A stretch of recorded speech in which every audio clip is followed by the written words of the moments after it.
Hey guys, it's Griffin here at Timbertrain Coffee Depot, and today I'm going to show you how to brew two of our new coffees from Finca El Mirador in Colombia.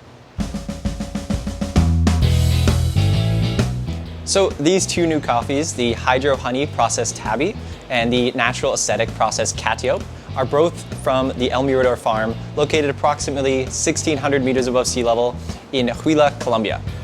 So Elkin Guzman is the farmer at Finca El Mirador. It's a 32-hectare farm located near the city of Pitalito, again in Huila, Colombia. This farm actually reserves 30 hectares of the land to growing rare varietals of coffee, such as Mokka, Tabi, Catiope, and Geisha.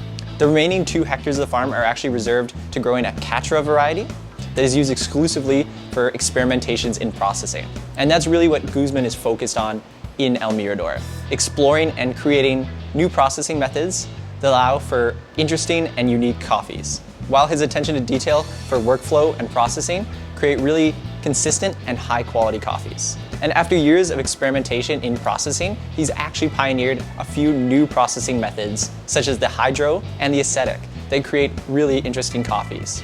So although these coffees are from the same farm and the same region, because of the processing method, they have drastically different flavors. So we now have these coffees on our website to be able to be purchased individually, but we're also selling a processing bundle that allows you to taste and compare both of them. So because of that, today we're going to brew both of them and show you how I've designed the brew method for each. So let's get into it. So for these coffees, I made 2 slightly different brewing methods, but they're both going to be using the same dripper, the V60. I like the V60 a lot for these coffees because it really showcases the processing method and the varietal. So to begin, what you're going to need, of course, is a V60 with a paper filter. You need a carafe, we have a gram scale, we're also going to need a timer, we have a gooseneck kettle, and of course we're going to need our coffee.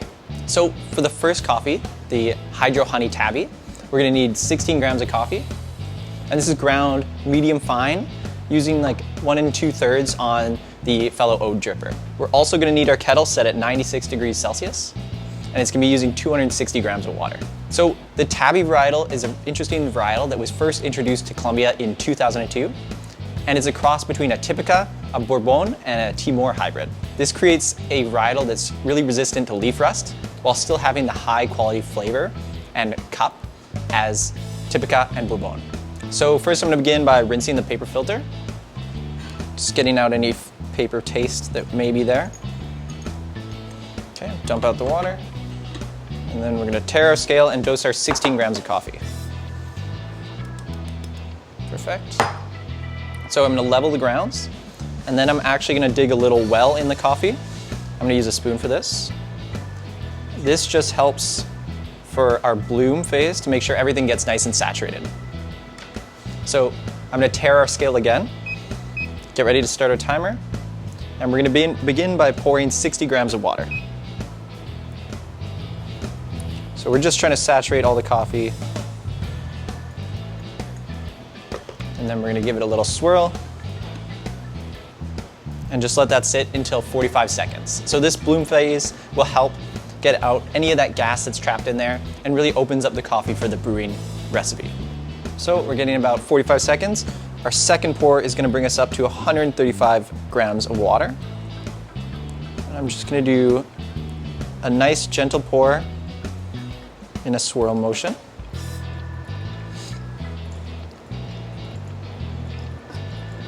There we go. We're going to let that drain down until it's just above the level of the coffee, and we're going to begin our final pour. So it usually happens around 1 minute and 20.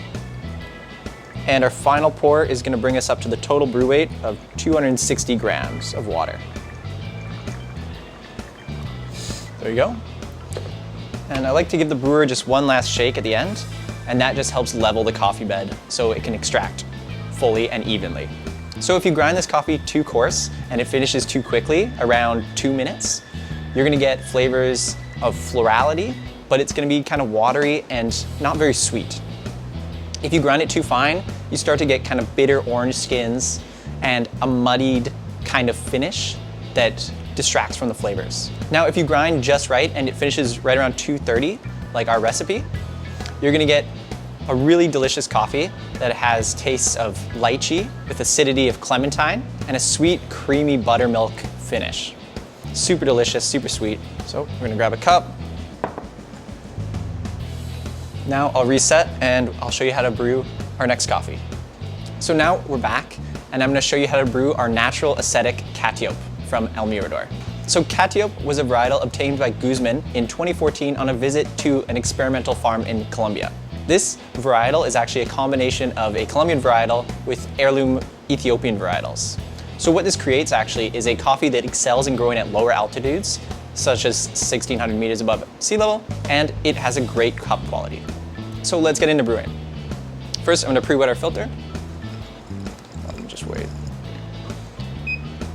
And for the natural acetic coffee today, we're actually gonna set the kettle a little lower at 95 degrees Celsius. We're still gonna be dosing 16 grams of coffee, and I've ground this one around the same, just a little bit coarser, and it's gonna be 1 2/3 on the fellow ode.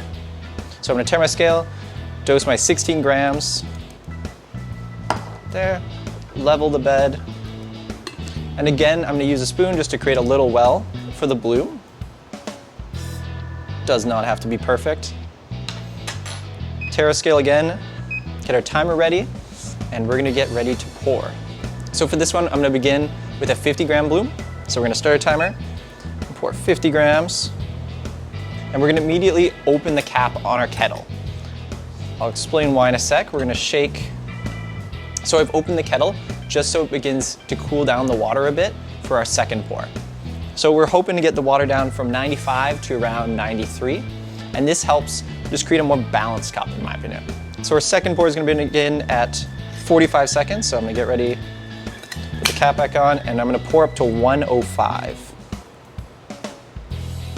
Again, small, gentle circles, just to 105. Perfect. And now we're gonna let that draw down till it's almost at the level of the bed of the coffee. And then we're gonna begin our third pour. So I find this is usually around 110. I'm gonna pour up to 185 grams. Now again, I'm gonna let this draw down till it's almost at the level of the bed of the coffee. And then we'll begin our final pour. So I usually find this one draws down at around 145. And so for our final pour, we're gonna pour up to 260 grams of water. I like to give the brewer just a little shake to level the coffee bed, and then we just let it drain, and it should finish around 230 to 245. If you grind too coarse and this coffee extracts too quickly, around 2 minutes, you're gonna get a coffee that's very light, very floral, and it has a lot of botanicals with kind of an unpleasant sesame-ness to it. If you grind too fine and this coffee extracts closer to 3 minutes or 3:30, you're gonna get an unpleasant bitterness like orange rind with a very fermented aftertaste that kind of muddles the flavors. So if you grind perfectly and this brew finishes around 230 to 245, you'll get lots of notes like sweet grape, kind of like an ice wine. You'll also get a botanical cola sweetness that's really balanced. And finally, on the end, you'll get a very creamy mouthfeel that also has a sweet pastry-like taste like buttermilk pancakes. It's a really delicious coffee, and it really showcases the difference in processing methods between the two coffees. So, grab our cup. And I hope you enjoy these two coffees just as much as I did. Thank you for watching.